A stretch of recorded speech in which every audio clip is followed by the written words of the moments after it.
शराब ले आओ।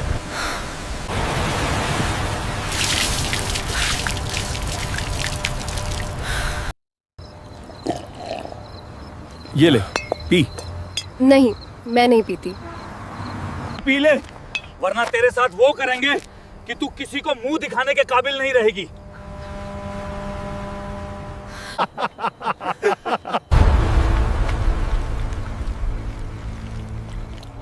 রাত 1টা বেজে গিয়েছিল এবং নন্দিনী ভার্মা একটি নির্জন রাস্তায় একা হাঁটছিলেন। হাঁটতে হাঁটতে যখন তিনি একটি জনশূন্য মোড়ে পৌঁছালেন, তখন রাস্তার ঠিক মাঝখানে সাব ইন্সপেক্টর বিক্রম এবং কনস্টেবল রাম দাঁড়িয়েছিলেন। এত রাতে একজন তরুণী এবং আকর্ষণীয় মেয়েকে তাদের দিকে আসতে দেখে দুজনের চোখেই দুষ্টুমি ভরে উঠল। তারা অধীর আগ্রহে তার জন্য অপেক্ষা করতে লাগল। হঠাৎ সাব ইন্সপেক্টর বিক্রম রাস্তার মাঝে এসে নন্দিনী ভার্মার পথ আটকে তাকে তীক্ষ্ণ দৃষ্টিতে দেখতে লাগল। নন্দিনী ভার্মা তার পাশ কাটিয়ে এগিয়ে যেতে লাগল। তখন সাব ইন্সপেক্টর বিক্রম ও কনস্টেবল রাম তার পিছু নিতে শুরু করল। চারিদিকে অন্ধকার ছেয়ে গিয়েছিল এবং নন্দিনীর হৃৎপিণ্ড দ্রুত স্পন্দিত হচ্ছিল। হঠাৎ সাব ইন্সপেক্টর বিক্রম পিছন থেকে দ্রুত তার কাছে এসে তার হাত ধরে বলল, আরে ম্যাডাম জি, কোথায় যাচ্ছেন? আর আমাদের সঙ্গে দেখা না করেই যাচ্ছেন? দুজনের মুখেই এক অদ্ভুত ভাব ফুটে উঠেছিল। নন্দিনী বলল, একটা জরুরি কাজ ছিল, সেখান থেকে বাড়ি ফিরছি। সাব ইন্সপেক্টর বিক্রম তাকে ধরে নিজের দিকে টেনে নিয়ে বলল, আমাকে বলবেন না সেই জরুরি কাজটা কি ছিল? নন্দিনী বলল, সেটা একটা জরুরি মিটিং ছিল। হঠাৎ দুই পুলিশকর্মী হাসতে লাগল। এই সময় আবার কিসের মিটিং? সাব ইন্সপেক্টর বিক্রম বলল, আমরা সব জানি এই সময় কোন মিটিং চলে।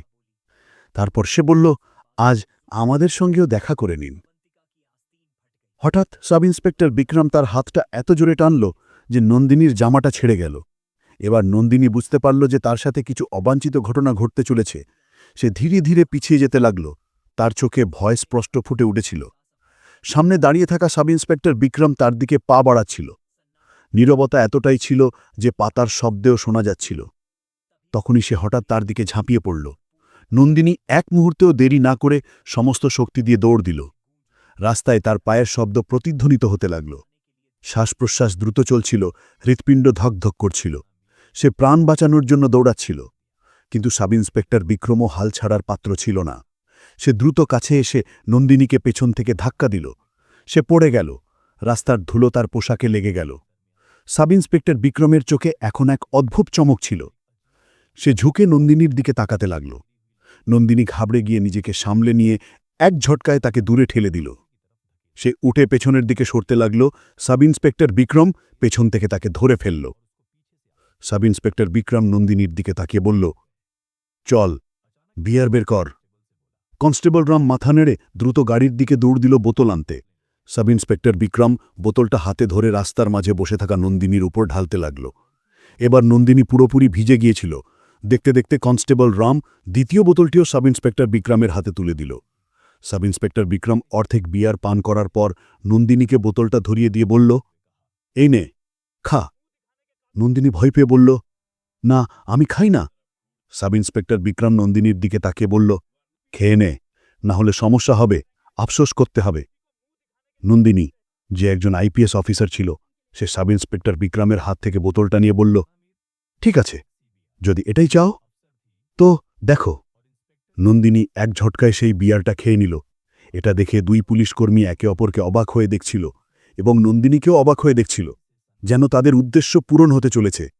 আর তারপর কি হওয়ার ছিল, দেখতে দেখতে নন্দিনীর সমস্ত অস্তিত্ব যেন টলে গেল। সে দুই হাত মাথায় রাখল। এটা কি হচ্ছে? সাব ইন্সপেক্টর বিক্রম ও কনস্টেবল রাম অপেক্ষা করছিল যে এর প্রভাব তার চূড়ান্ত পর্যায়ে পৌঁছাবে, এবং সেই মুহূর্তে নন্দিনী অজ্ঞান হয়ে রাস্তার মাঝে পড়ে গেল। নন্দিনী এখন অর্ধ অচেতন অবস্থায় রাস্তার মাঝে পড়েছিল এবং তার কানে সাব ইন্সপেক্টর বিক্রম ও কনস্টেবল রামের মৃদু হাসি প্রতিধ্বনিত হচ্ছিল। হঠাৎ সাব ইন্সপেক্টর বিক্রম তার কাছে এসে ঝুঁকে তার মুখটা ভালো করে দেখতে লাগল। সে হাত বাড়িয়ে তার চুলের একটা গোছা আঙুলে ধরল। মুস্কুরাতে হয়ে বলল, এবার দেখব কোথায় পালাবে। এবার কনস্টেবল রামও কাছে চলে এলো। দুজনের চোখেই চামুক ও বেছেনি ছিল, কিন্তু যেই সাব ইন্সপেক্টর বিক্রম এগিয়ে গিয়ে নন্দিনীর গান স্পর্শ করার চেষ্টা করল তখনই ছান করে একটা শব্দ হয়ে বিস্ফোরণ হল। নন্দিনী মাটিতে পড়ে থাকা বিয়ারের বোতলটা তুলে নিয়ে সমস্ত শক্তি দিয়ে সাব ইন্সপেক্টর বিক্রমের মাথায় মারল। সাব ইন্সপেক্টর বিক্রমের চোখের সামনে অন্ধকার ছেয়ে গেল এবং সে টলতে টলতে নিচে পড়ে গেল। কনস্টেবল রাম খনকের জন্য অবাক হয়ে গেল। নন্দিনী কাঁপতে কাঁপতে নিজেকে সামলাতে লাগল।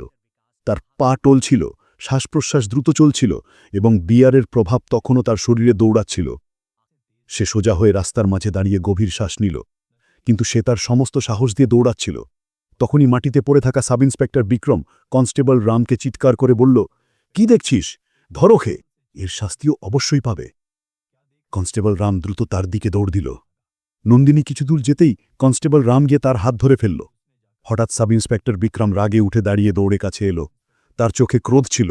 সে কনস্টেবল রামের হাত থেকে নন্দিনীকে টেনে নিয়ে কাছে এনে বলল, তুই আমার সাথে চালাকি করেছিস, এবার দেখ আমি কি করি। নন্দিনীর শ্বাসপ্রশ্বাস দ্রুত চলছিল। সে অসহায় ছিল, নিজেকে ছাড়ানোর চেষ্টা করতে লাগল।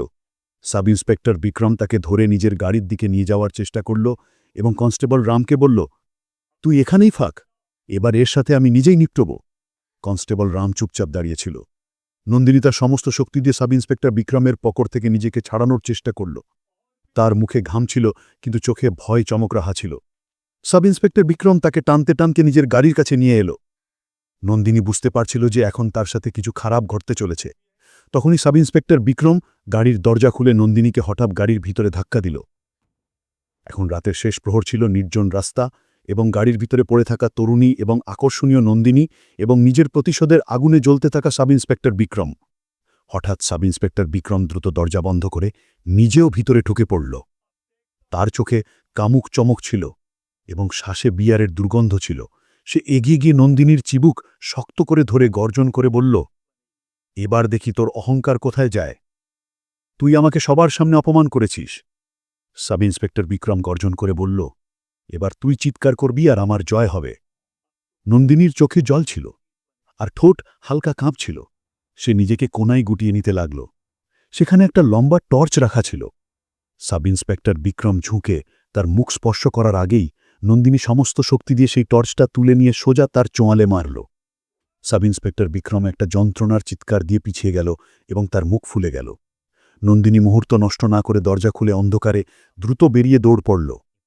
রাতের নিস্তব্ধ রাস্তায় সে খালি পায়ে দৌড়াচ্ছিল। পিছনে সাব ইন্সপেক্টর বিক্রম পাগলের মতো তার পিছু ধাওয়া করছিল। নন্দিনীর শ্বাসপ্রশ্বাস দ্রুত চলছিল, তার পা জখম হয়ে গিয়েছিল। তখনই পেছন থেকে সাব ইন্সপেক্টর বিক্রমের ভারী কণ্ঠের শব্দ প্রতিধ্বনিত হল, পালাতে থাক, কিন্তু আজ তুই আমার হাত থেকে বাঁচতে পারবি না। সে পাগলের মতো নন্দিনীকে ধরার জন্য পেছনে দৌড়াচ্ছিল। নন্দিনী চারিদিকে তাকাতেই রাস্তার ধারে একটা পুরনো গেট দেখতে পেল। গেটটা অর্ধেক খোলা ছিল এবং ভেতরে শুধু অন্ধকার আর অন্ধকার।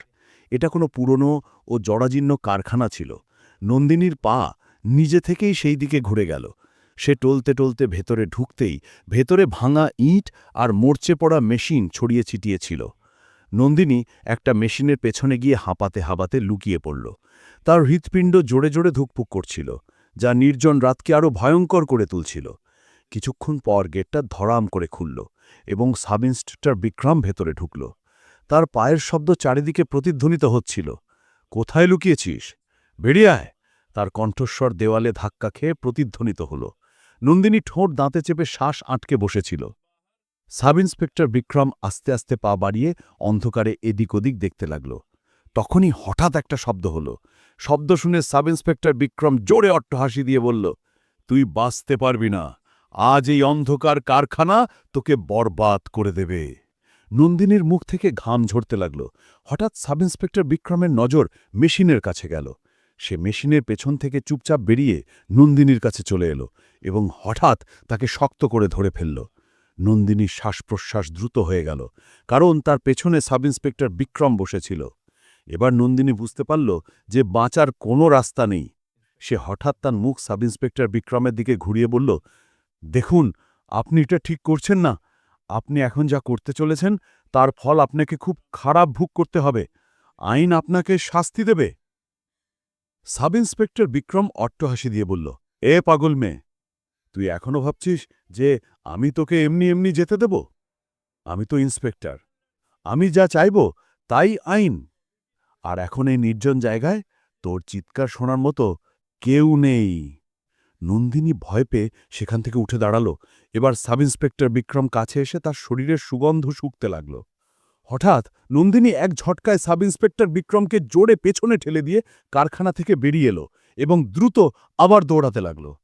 কিন্তু সে কিছু দূর যেতেই সামনে রাস্তায় কনস্টেবল রাম পথ আটকে তার সামনে দাঁড়িয়েছিল। নন্দিনী ঘুরে অন্যদিকে দৌড়াতে চাইল, তো সেখান থেকে সাব ইন্সপেক্টর বিক্রম দৌড়াতে দৌড়াতে চলে এলো। এখন একদিকে কনস্টেবল রাম দাঁড়িয়েছিল আর অন্যদিকে নিজের বাসনা মেটাতে ও প্রতিশোধ নিতে প্রস্তুত সাব ইন্সপেক্টর বিক্রম।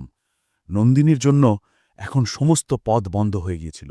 সে ভয়ে ভয়ে চোখ বন্ধ করে নিল, 2 হাত চোখে রাখল যেন সে এখন হার মেনে নিয়েছে, এবং তারপর সেখানেই রাস্তার মাঝে বসে পড়ল। সাব ইন্সপেক্টর বিক্রম বুট জোরে রাস্তায় মেরে বলল, ওঠ আর চুপচাপ নিজে গিয়ে গাড়িতে শুয়ে পড়, না হলে এইখানেই রাস্তায় তোরান জাম করে দেব। নন্দিনী ধরফর করতে থাকা হৃৎপুণ্ড নিয়ে ধীরে ধীরে চোখ থেকে হাত সরাল এবং কাঁপা কাঁপা গলায় বলল, তোমরা ভাবো তোমাদের কাছে উর্দি আছে তাই যা খুশি করতে পারো, কিন্তু মনে রেখো অন্যায় কখনো লুকানো থাকে না। সাব ইন্সপেক্টর বিক্রমের মুখে ব্যঙ্গাত্মক হাসি ছড়িয়ে পড়ল। বড় বীরত্বের লেকচার দিচ্ছিস, কিন্তু আজ এই কথাগুলো তোর কোনো কাজে আসবে না। হঠাৎ সাব ইন্সপেক্টর বিক্রম বলল, এভাবে মানবে না। এ রাম, যা দড়ি নিয়ে আয়। কনস্টেবল রাম দৌড়াতে দৌড়াতে গাড়ি থেকে দড়ি বের করে নিয়ে এলো। সাব ইন্সপেক্টর বিক্রম বলল, এর হাত পা বেঁধে দে। কনস্টেবল রাম নন্দিনীর কাছে বসে তার হাত পা বাঁধতে লাগল। নন্দিনী ভাবল, যদি আমি বাধা করি তাহলে বাঁচার কোনো রাস্তা থাকবে না। হঠাৎ সে সাব ইন্সপেক্টর বিক্রমকে বলল, আচ্ছা ঠিক আছে, তুমি যা চাও আমি তার জন্য তৈরি আছি। এটা শুনে সাব ইন্সপেক্টর বিক্রম ও কনস্টেবল রাম জোরে জোরে হাসতে লাগল। তারপর সাব ইন্সপেক্টর বিক্রম নন্দিনীর কাছে এসে তাকে তীক্ষ্ণ দৃষ্টিতে দেখতে দেখতে বলল, সাব্বাস, যদি আগেই মেনে নিতি তাহলে আমাদের এত কিছু তোর সাথে করতে হতো না। সাব ইন্সপেক্টর বিক্রম কাছে আসতেই নন্দিনী হাতের ইশারা করল এবং দেখতে দেখতে সাব ইন্সপেক্টর বিক্রম ও কনস্টেবল রাম মাটিতে ধরা পড়ল। সাব ইন্সপেক্টর বিক্রমের পা কাঁপতে লাগল এবং কাঁপা কাঁপা গলায় বলল, এই মেয়েটা মিথ্যে বলছে। নন্দিনী তার কাছে এসে আরও একটা জোরদার চড় মেরে বলল, তুই জানিস আমি কে? আমি আইপিএস অফিসার, আর এই টিম আমার ইশারা এখানে এসেছে। তুই ভাবছিলিস খেলাটা তুই খেলছিস, কিন্তু আসলে খেলাটা আমি খেলেছি। তোর প্রত্যেকটা পদক্ষেপ আমার জানা ছিল, তাই আমি নিজেই তোকে ধরার জাল পেতেছিলাম, যাতে তুই নিজের অপরাধ নিজে স্বীকার করিস। নন্দিনী পকেট থেকে পরিচয়পত্র বের করে তার সামনে নাড়াল। দুজনের চোখ ভয় ও বিস্ময় ফেলে গেল। নন্দিনী লাথি মেরে সাব ইন্সপেক্টর বিক্রমকে নিচে ফেলে দিয়ে আদেশ দিল, নিয়ে যায় একে আমার চোখের সামনে থেকে। কমান্ডোরা দুজনকে গাড়িতে তুলে জেলে নিয়ে গেল। কিছুদিন পর আদালতে মোকদ্দমা চলল। নন্দিনী ক্যামেরার রেকর্ডিং ও সমস্ত প্রমাণ বিচারকের সামনে পেশ করল। সেই প্রমাণগুলো সত্যের পথ সহজ করে দিল এবং আদালত 2 অপরাধীকে কঠোর শাস্তি দিল। তো বন্ধুরা, এই গল্পটি শুধুমাত্র বিনোদন এবং শিক্ষার উদ্দেশ্যে তৈরি করা হয়েছে। এতে দেখানো সমস্ত চরিত্র, ঘটনা ও সংলাপ কাল্পনিক। কোনো বাস্তব ব্যক্তি, প্রতিষ্ঠান বা ঘটনার সাথে এর কোনো সম্পর্ক নেই। অনুগ্রহ করে এটিকে শুধু গল্প হিসেবে দেখুন এবং উপভোগ করুন। আমরা কারোর অনুভূতিতে আঘাত করতে চাই না। যদি আপনাদের এই গল্পটি ভালো লেগে থাকে তাহলে লাইক করুন এবং যত বেশি সম্ভব মানুষের কাছে শেয়ার করুন। কমেন্ট করে জানান কোন পদক্ষেপটি সবচেয়ে ভালো লেগেছে এবং আমাদের চ্যানেল সাবস্ক্রাইব করতে ভুলবেন না, কারণ আমরা আপনাদের জন্য এরকমই অনুপ্রেরণামূলক গল্প নিয়ে আসতে থাকব। ধন্যবাদ।